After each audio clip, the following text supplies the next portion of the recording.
भोसले जी से होता है। विवाह होने के बाद में 19 फरवरी 1630 में पुणे के शिवनेरी किले में एक बालक का जन्म होता है। वो बालक थे छत्रपति शिवाजी महाराज।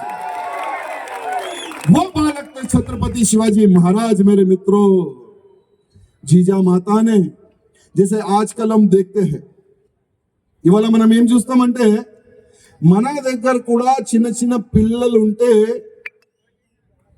ఒక బాల్ తీసుకోరా భయ్, ఒక బ్యాట్ తీసుకో, లేకపోతే ఏదైనా ప్లాస్టిక్ కార్, మమ్మీ నాకు ఇది కావాలి అది కావాలంటే కూడా మనం ఇప్పిస్తాం కదా. దాంట్లో మన పిల్లలు ఆడుకుంటారు. అంటే మన దృష్టి మన పిల్లల పైన ఏ విధంగా ఉంటుందంటే, నా పిల్లోడు స్కూల్ వెళ్ళాలి, nursery, UKG, first, second, third, 10, దాని తర్వాత ఆయన ఇంటర్ చదువుకోవాలి, ఆయన ఇంజనీర్ కావాలి, ఆయన డాక్టర్ కావాలి, మాకు మంచి ఆయన ఒక మంచి జాబ్ లో వెళ్తే మాకు మంచి డబ్బులు కూడా వస్తుంది నెల నెలకి. అట్లాంటి ఆలోచన అందరిది ఉంటది, నాది కూడా ఉండొచ్చు, అందరిది ఉంటది. కానీ జీజామాత లక్ష్యం నా ఛత్రపతి శివాజీ, నా శివాజీ ఔరంగజేబ్ తోని యుద్ధం చేయాలని. ఆ విధంగా మహాభారతం గాని, పురాణం గాని, యుద్ధ నీతి గాని అన్ని విధాలుగా ఛత్రపతి శివాజీ మహారాజ్ కి ట్రైన్ చేస్తుంది అమ్మ. ఛత్రపతి శివాజీ మహారాజ్ కు ఫస్ట్ గురు ఎవరంటే జీజామాత తమ్ముళ్ళారా. ఫస్ట్ గురు జీజామాత. అన్ని విధాలుగా నేర్పిస్తుంది జీజామాత ఛత్రపతి శివాజీ మహారాజ్ కి. తమ్ముళ్ళారా, ఇక్కడ ఎవరైనా 12 సంవత్సరాలు పిల్లోడు ఉన్నాడా? నువ్వు కనబడుతున్నావు, లేవు. నీ ఏజ్ ఎంత? 14. అబ్బా, 2 years పెద్దనే. ఛత్రపతి శివాజీ మహారాజు చిన్నప్పటి నుంచే గ్రూప్ తయారు చేయాలి, యుద్ధ నీతి, యుద్ధ కళ తీసుకుని రావాలి. 14, 12 పెట్టుకో, పోత తీసుకొని వెళ్తా. ఆయన కూడా ఛత్రపతి శివాజీ మహారాజ్ తయారు చేస్తాను నేను, నా కొడుకులాగా. ఛత్రపతి శివాజీ మహారాజ్ ఒక టీం తయారు చేస్తారు చిన్నప్పుడు సమయంలోనే. గుర్రం పైన ఛత్రపతి శివాజీ మహారాజ్ ఊరు తిరుగుతాడు. చుట్టుపక్కల చిన్న చిన్న ఊర్లుంటే అక్కడ తిరుగుతూనే ఉంటాడు గుర్రం పైన. ఒక ఊర్లో పోయిన తర్వాత ఆయన చూస్తాడు, ఒక గౌ మాతకి ఒక కసాయోడు, ఒక తుర్క కసాయోడు గుంజుకుంటా తీసుకొని వెళ్తుండు. అందరు చూస్తున్నారు, గౌమాత అరుస్తుంది, గౌమాత ఏడుస్తుంది. ఎవరు కూడా ఏం చేస్తలేరు, ఎందుకంటే ఆ కసాయి చేతిలో కత్తి ఉంటది, ఇంకో చేతిలో తాడు ఉంటది. గుంజుకొని తీసుకొని వెళ్తుండు. ఎవరేం చేస్తలేడు తెలుసు కదా ఈ కసాయోడుని. కానీ అదే సమయంలో ఛత్రపతి శివాజీ మహారాజ్ ముందుకెళ్తాడు. ఛత్రపతి శివాజీ మహారాజ్ అడుగుతారు, రే ఎక్కడ తీసుకొని వెళ్తున్నావు మా గౌమాతని? ఆ కసాయోడు చూస్తాడు, నువ్వు ఇంత ఉన్నావు, నాకు అడుగుతున్నావు, నువ్వు ఎవరు? మళ్ళా శివాజీ మహారాజ్ అడుగుతారు, మర్యాదగా అడుగుతున్నా, నా గోమాతని ఎక్కడ తీసుకొని వెళ్తున్నావు? ఆ కసాయుడు అంటాడు, ఇది మా తినే ఆహారం, దీనికి నేను కోయనికి తీసుకొని వెళ్తున్నాను. ఛత్రపతి శివాజీ మహారాజ్ కి కోపం వస్తుంది, కత్తి తీసి గుర్రం పైన నుంచి దుంకి ఆ ఫాల్తు వాడు, ఆ తుర్క లంజ కొడుకు చేయి కలిసి చేతు నరికి గౌమాతని రక్షించిన మన ఛత్రపతి శివాజీ మహారాజ్ తమ్ముళ్ళారా. 12 సంవత్సరాల్లోనే మన ఛత్రపతి శివాజీ మహారాజ్ గౌ రక్షణ చేసిన తమ్ముళ్ళారా. ఇవాళ కూడా చాలా మంది మా హిందూ వాహిని కార్యకర్తలు కానీ, వేరే వేరే ఆర్గనైజేషన్ కార్యకర్తలు కానీ గౌ రక్షణ గురించి పనిచేస్తున్నారు. ఎంత అదృష్టం తెలుసా మీకు?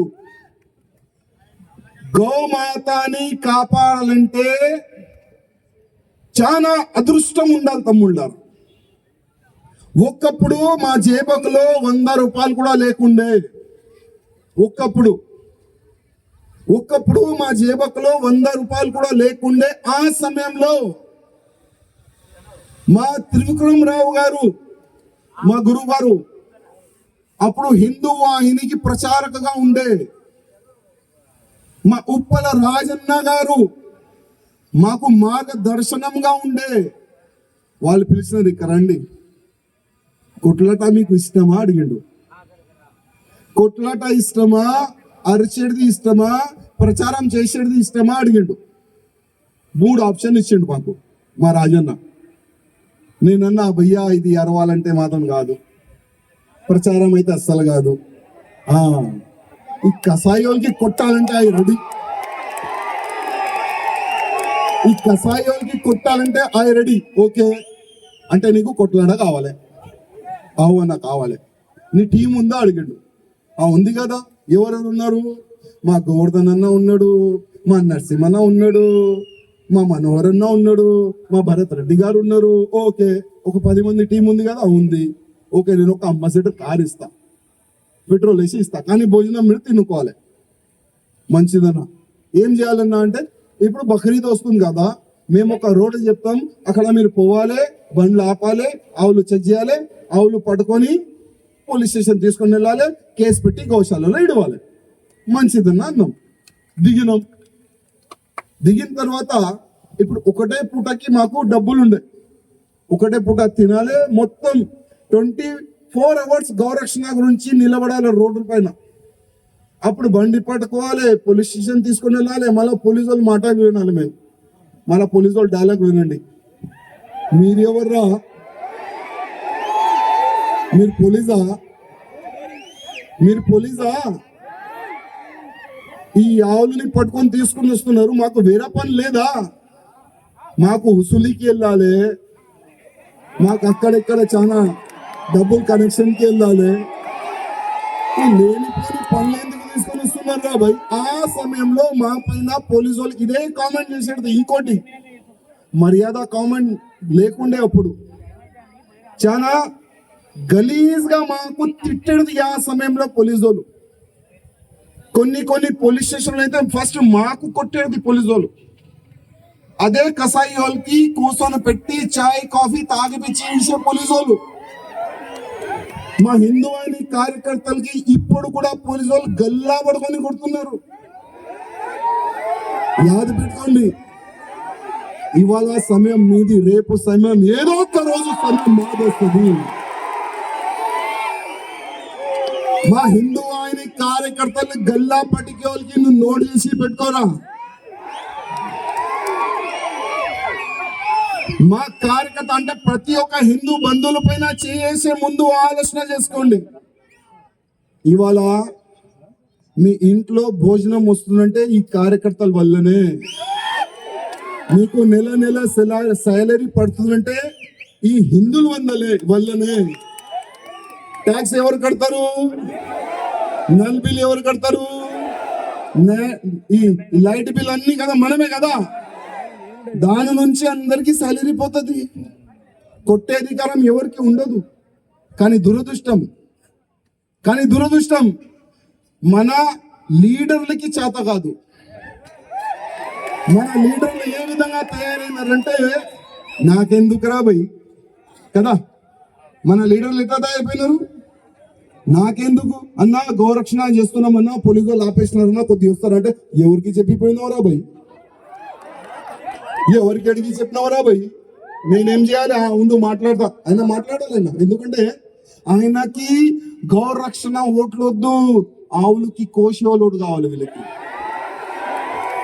అట్లాంటి లీడర్లు తయారవుతున్నారు. అందుకోసం నేను ప్రతి ఒక్క కార్యకర్తకి రిక్వెస్ట్ చేస్తున్నా, లైఫ్ లో ఎప్పుడైనా రాజకీయంలో రాకండి, ఎప్పుడు కూడా రాజకీయంలో రాకండి. కానీ ఎట్లాంటి నేతలను మీరు తయారు చేస్తారంటే, లీడర్లు ఎట్లా ఉండాలి, అరే నేను చెప్తా కదా, నేను చెప్తా ఎట్లా.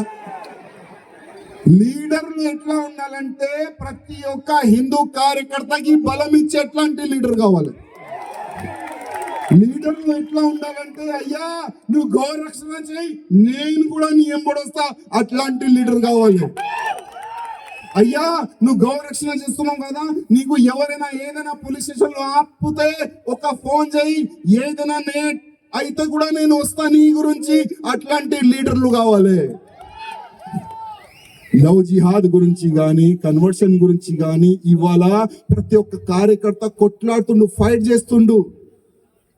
వాళ్ళకి కాపాడేట్లాంటి లీడర్లు మనకు కావాలి. కానీ ఇవాళ నైట్ కి ఒక కండువా ఉంటుంది లీడర్లకి, మళ్ళా పొద్దుగల ఇంకొక కండువా ఉంటుంది లీడర్లకి. ఇప్పుడు వేరే కండువా వేసుకుంటే హిందూ ముస్లిమ్స్ భాయ్ భాయ్ స్లోగన్ ఇస్తాడు ఆయన. అదే మళ్ళా ఆ పార్టీ వాళ్ళు టికెట్ ఇవ్వకపోతే మళ్ళా ఆరెంజ్ పార్టీ అంటే కాషాయం పార్టీలో వచ్చి కాషాయం జెండా వేసుకొని కాషాయ కండువా వేసుకొని జై శ్రీరామ్ అంటే డూప్లికేట్ లీడర్ అంటారు దానికి. అది ఒరిజినల్ లీడర్ కాదు, ఎప్పుడైనా యాద పెట్టుకో, అది డూప్లికేట్ లీడర్ అంటారు. అట్లాంటి డూప్లికేట్ లీడర్ అవసరమా మనకు? అవసరమా? నెక్స్ట్ ఎన్నికల్లో ఏదైనా లీడర్ ఉంటే ఫస్ట్ అయితే ఫేస్బుక్ లో ట్విట్టర్ లో అన్ని దాంట్లో మీరు ఒక్కటే ఒక వైరల్ చేయండి, ప్రత్యేకంగా మీరే వీడియో తయారు చేసి పెట్టండి. శాత కాని లీడర్లు మాకు అవసరం లేదు. వరంగల్లో ఉన్న హిందువులని కాపాడేట్లాంటి లీడర్లు మాకు కావాలి. స్టార్ట్ చేయండి, ఏమైతుంది చూద్దాం. తమ్ముళ్ళారా 12 संवत्सर 12 साल की उम्र बहुत कम होती है मेरे मित्रों, 12 साल की उम्र बहुत कम होती है. 12 साल के बच्चे में भी तो दिमाग भी नहीं रहता. लेकिन वो समय पर मेरे शिवा ने, हम सब के छत्रपति शिवाजी महाराज ने गैया मैया की रक्षा की है मेरे मित्रों, गैया मैया की. आज छत्रपति शिवाजी महाराज का जन्म उत्सव पूरे भारत में मनाया जा रहा है. आज छत्रपति शिवाजी महाराज का जन्म उत्सव पूरे भारत में मनाया जा रहा है. लेकिन मैं उन सांसदों से ये पूछना चाहता हूं जो गौ माता की पूजा करके चुनाव से पहले वोट मांगने जाते हो, जीत जाते हो गौ माता के रक्षकों से वोट लेकर. अरे गाय का दूध तो इन्होंने पिया है, गाय का दूध तो मैंने भी पिया है, गाय का दूध हर वो सांसद ने पिया है. अपनी मां मेरे मित्रों, जब 9 महीने के बाद में जब हमारा जन्म होता है तो एक एज लिमिट तक हम लोग हमारी गाय यानी हमारी मां का दूध पीते हैं. गाय यानी हमारी मां के दूध के बाद में दूसरा दूध जो पीते हैं ना, वो गधी का दूध नहीं पीते हम लोग, किसी जानवर का दूध नहीं पीते हम लोग हमारी माँ के दूध के बाद में गौ माँ का दूध पीते हैं मेरे मित्रों. यानी भारत में रहने वाला हर वो व्यक्ति, चाहे हिंदू हो या मुसलमान हो, सिख हो या ईसाई हो, सभी लोग गौ माता के कर्जदार हैं मेरे मित्रों, सभी लोग गौ माता के कर्जदार है. लेकिन दुर्भाग्य देखिए, जब सांसद में पार्लियामेंट में गौ माता के प्रति जब बिल पेश करने की डिमांड होती है, गौ माता को राज्य माता का दर्जा दिलाया जाए, जब आवाज उठती है तो एक भी सांसद खड़ा होकर सपोर्ट नहीं करता मेरे मित्रों. सांसद में अनेकों अलग अलग प्रकार के बिल पास होते हैं. आज मैं भारत के हर वो हिंदू से कहना चाहूंगा, आज सोशल मीडिया के माध्यम से पूरा भारत का हिंदू शायद ही आज नहीं तो कल इस सभा का ये वीडियो मेरा देखेगा, वो सांसदों तक वीडियो पहुंचाइए. आने वाले समय में मैं प्रधानमंत्री जी से रिक्वेस्ट करता हूं, प्रार्थना करता हूं, क्योंकि गौ माता को राष्ट्र माता का एक ही एक पार्टी दर्जा दिला सकती है, वो है बीजेपी मेरे मित्रों. मैं पार्टी का प्रचार नहीं करने आया हूं, ये धर्म सभा है, राजनीति की बात नहीं होना है. लेकिन गौ माता को राष्ट्र माता का दर्जा पार्लियामेंट में ही दिला सकता है और कहीं नहीं दिला सकता. तो मोदी जी, प्रार्थना है आप सबसे, आने वाले पार्लियामेंट सेशन में गौ माता को राष्ट्र माता का दर्जा आज से हम दे रहे हैं, ऐसा एक बिल पास कर दो मोदी जी. गौ माता का दूध हर वो व्यक्ति ने पिया है, गौ माता का दूध मैंने भी पिया है, गौ माता का दूध हमारे प्रधानमंत्री मोदी जी ने भी पिया है. तो हम कर्जदार है गौ माता के. तो गौ माता को राष्ट्र माता का दर्जा दिलाने के लिए दिल्ली में साधु संतों की एक बहुत बड़ी मीटिंग होने वाली है, अनशन भी होगा, उस अनशन में मैं भी जाऊंगा। जब तक गौ माता को राष्ट्र माता का दर्जा ना मिले, संसद यानी संसद का भी घेराव करने वाले हैं और साधु संत उठने वाले नहीं है, ऐसा सुनने में आ रहा है।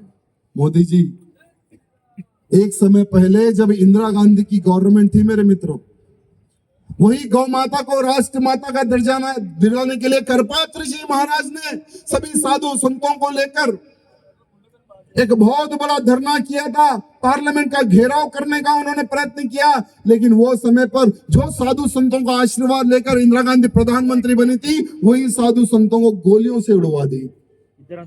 पता है, साधु संत मरते मरते इंदिरा गांधी को श्राप दिए कि आज हम जैसा मर रहे हैं ना, तू भी वैसे ही मरेगी।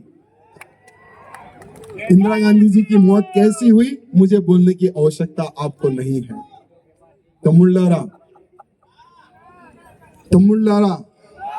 గోమాత రక్షణ గురించి ప్రతి ఒక్క హిందూ పనిచేయాలని ప్రతి ఒక్క హిందూకి నా ఒక్క నివేదిక, కేసులకి భయపడకండి। 180 కేసులు తెలంగాణలోనే ఉండి నా పైన, రాజకీయం గురించి కేసు కాలేదు,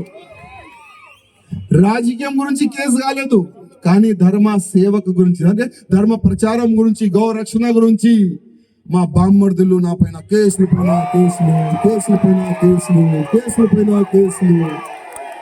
పెట్టినారు।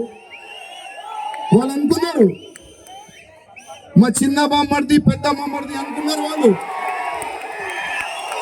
రోజా సింగ్ పైన కేసు పెడితే భయపడి ఏమి కూడా చెప్పడు, ఇంట్లో దాచుకుంటాడు వాళ్ళు అనుకున్నారు।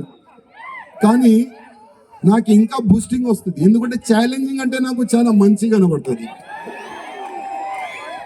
ఛాలెంజ్ చేయండి, చూసుకుందామను, మళ్ళీ వస్తా బిడ్డ నీ దగ్గర। ఒకడు అన్నాడు, మా చిన్న బామ్మర్ది ఏమన్నాడు తెలుసా, 15 మినిట్ సమయం ఇస్తే 100 కోట్లు హిందువుల సత్తా ఎందుకు చూపిస్తా అన్నాడు ఆయన। అక్బరుద్దీన్ ఓవైసీ హిందూ వాహిని వేదిక, చెప్పు ఎప్పుడు కావాలి ఆ 15 మినిట్ డేట్ చెప్పు, సమయం చెప్పు, నీకు మేము 15 మినిట్ కాదు 15 గంటలు ఇస్తాం నేను మీకు। 15 గంటలు కాదు 15 డేస్ ఇస్తాం నీకు, 15 డేస్ కాదు 15 నెలలు ఇస్తాం నీకు, 15 నెలలు కాదు 15 సంవత్సరం ఇస్తాం నీకు। అరే నీ పూర్వకులు ఏం పీకలేరు, నువ్వేం పీక్తావు?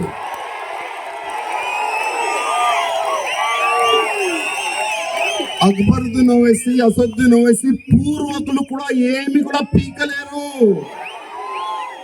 ఇవాళ నువ్వేం పీక్తావురా? 15 మినిట్ నీకు సమయం కావాలా? 15 మినిట్ ప్రతి ఒక్క సభలో ఈ డైలాగ్ కొడుతుండు, 15 మినిట్। అబ్బే నీలో దమ్ముంటే ఒక 5 నిమిషాలు ఛాలెంజ్। గతంలో కూడా అన్నా, ఇప్పుడు కూడా అంటున్నా, నీ సెక్యూరిటీ ఇడ్చేసాయి, మా సెక్యూరిటీ కూడా నేను ఇడ్చేస్తా। ప్లేస్ నువ్వు డిసైడ్ చేయి, నీ అడ్డాకి రావాలా, నీ గడ్డకి రావాలా, నీ ఇంట్లో రావాలా, చెప్పు ఎక్కడ రావాలి? 5 నిమిషాలు ఛాలెంజ్। నాకు కత్తి వద్దు, గన్నొద్దు, ఏమొద్దు, నా చేతు నుంచి చంపేస్తా బిడ్డ నీకు। మా హిందూ వాహిని ఎట్లాంటి ఆర్గనైజేషన్ అంటే, ఫస్ట్ అయితే అందరినీ ఒకటే సమానం చూడాలి నేర్పిస్తుంది మా హిందూ వాహిని। ఇది దేశం మనది, ధర్మం మనది నేర్పిస్తుంది మాకు హిందూ వాహిని। ఎవరిపైన కూడా ఏమి కూడా తప్పుగా మాట్లాడొద్దు నేర్పిస్తుంది మాకు మా హిందూ వాహిని। కానీ దేశం అగ్నిస్ట్ గా కానీ ధర్మ వ్యతిరేకంగా కానీ ఎవరైనా మాట్లాడితే వాళ్ళకి తరిమి కొట్టాలి, అది కూడా మా హిందూ వాహిని నేర్పిస్తుంది మాకు। అందుకోసం ఏం చెప్తాం మనం? శివాజీ చేతిలో కత్తిని చూడు, హిందూ వాహిని సత్తాని చూడు. ఎవరికైనా డౌట్ ఉంటే హిందూ వాహిని సత్తా చూడాలంటే రండి, ఏ యాంగిల్లో కావాలి ఆ యాంగిల్లో హిందూ వాహిని ఒక్కొక్క కార్యకర్త మా సత్తా ఏంది అది మీకు చూపెడతాం. అందరు కలిసిమెలిసి ఉండాలని అట్లాంటి ఆలోచన నింపుతుంది మా హిందూ వాహిని. ప్రతి ఒక్క ఆడపడుచుకి సమ్మానం ఇవ్వాలి, రెస్పెక్ట్ ఇవ్వాలి నేర్పిస్తుంది మాకు మా హిందూ వాహిని. హిందూ వాహిని ఎక్కడి నుంచి నేర్చుకుంది? అది ఛత్రపతి శివాజీ మహారాజు నుంచి తమ్ముళ్ళారా. ఛత్రపతి శివాజీ మహారాజు సైనికులు చాలా ఖతర్నాక్ ఉండే.